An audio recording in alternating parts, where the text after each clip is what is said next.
those stories when the Democrats had no substantive effort to fix the problems with their own bill. There weren't stories. There weren't stories until Republicans tried to fix it in the first place. So we had a massive issue, I think, of selection bias to begin with. There hasn't been a lot of focus on the existing problems with the Obamacare exchanges, and I think there's an underlying sense, even in the straight news coverage, that Republican bills, not just unpopular, but kind of a mess, and kind of rooting for Obamacare to survive. Would you quarrel with that? Well, every story had the obligatory line in it that Obamacare had problems that needed to be fixed. An obligatory line is not exactly the whole narrative. But this turned into a win or lose story, the perfect storm for the press and for President Trump, so that neither had to get into much substance. It was just push it on through for the White House. And the president said as much. I mean, he switched sides when he celebrated the House bill and then said the House bill was mean. And then we move on to the Senate bill. And the discussion of the merits of that, nobody wanted to get into it. The press on whether deductibles were the thing, health savings accounts. It just lost. There's been a lot of stories, but it's win or lose. Okay, so when the president says, as we just saw, that, well, we'll just have to let Obamacare collapse. I mean, now he wants to just a clean repeal bill. I don't know that he's got the 50 votes in the Senate. Let Obamacare collapse. I don't own it. If that were to happen, is there any way the media wouldn't make him own it? Absolutely not. I mean, he's going to own it no matter what, and that's just how the media sort of sees policy discussions in the era of Trump. Everything is tied to Trump. Everything is tied to Trump, even if he distances himself with this, which he did on the Senate bill, in fairness. So that's accurate. But yeah, that's the problem going to be. So let's review this whole healthcare nightmare. And these lightweight women here with their nonsense, their mamby-pamby nonsense, even the one on the left who means well. The bottom line to this is we live in a capitalist democracy, or at least that's what we were told growing up in the howdy-doody generation. Well, we've never had capitalistic healthcare, as in predatory pricing. I'm a wholesale flooring person. Let me tell you, the gravity is unbelievable. The pricing gravity is like Jupiter. That's how mean the competition has become.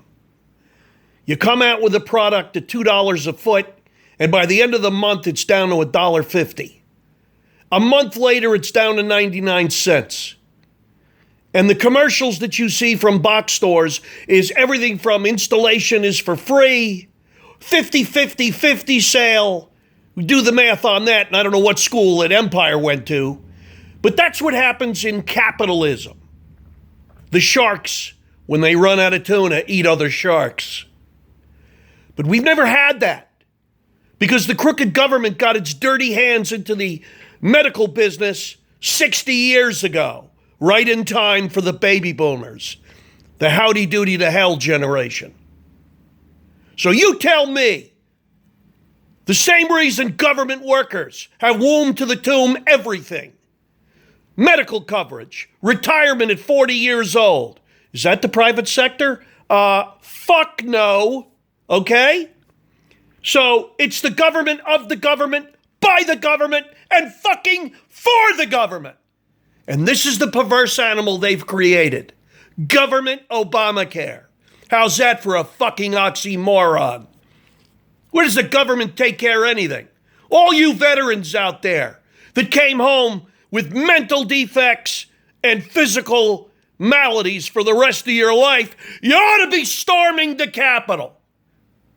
We should have had a violent revolution 40 years ago from these lying bastards. Let me tell you the real bad news. They stole 67 and almost 68 trillion dedicated to Social Security. When you add Medicare, medical, and Social Security together, you come up with a deficit of well over 220 trillion. Social Security, Medicaid, Medicare, prescription drugs, and all the other Camelot lies that they told us we were going to get that they fucking stole. I'll give you another one.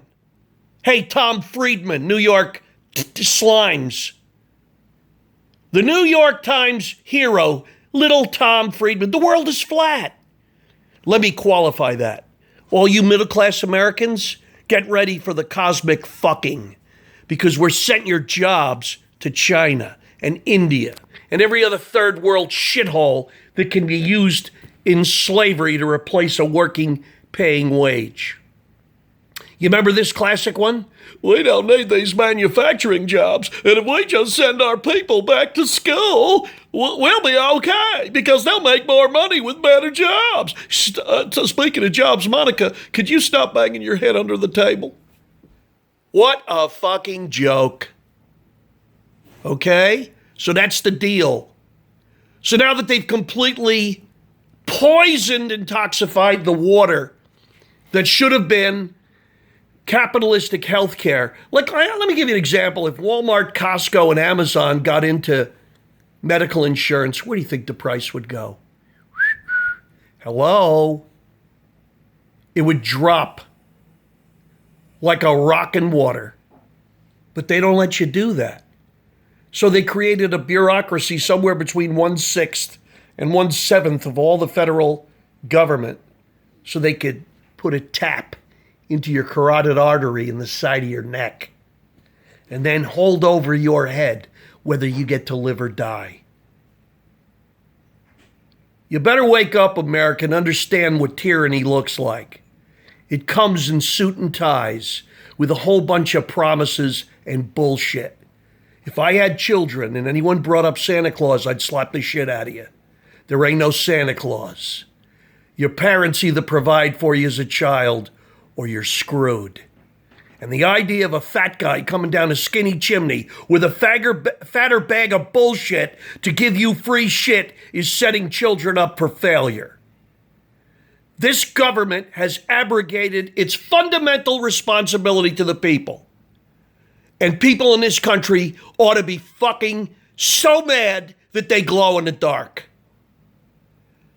We should let this Obamacare shit completely fall on its face and turn this over into free enterprise. Not you can't shop for medical insurance out of your state. Fuck you. I'll buy what I want to buy when I don't want to buy it. Let's see what the federal government did, though, under Obamacare. You can do it as a tax. Hey, Justice Roberts, fuck you and your whole family, you cunt. You could do it as a tax?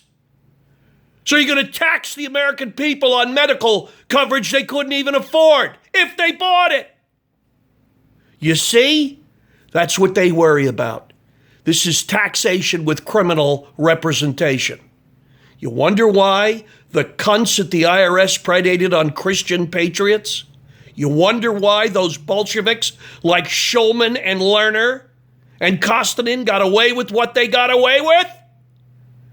We were born in the placenta of taxation without representation. And we've got a weaponized federal government against its own people.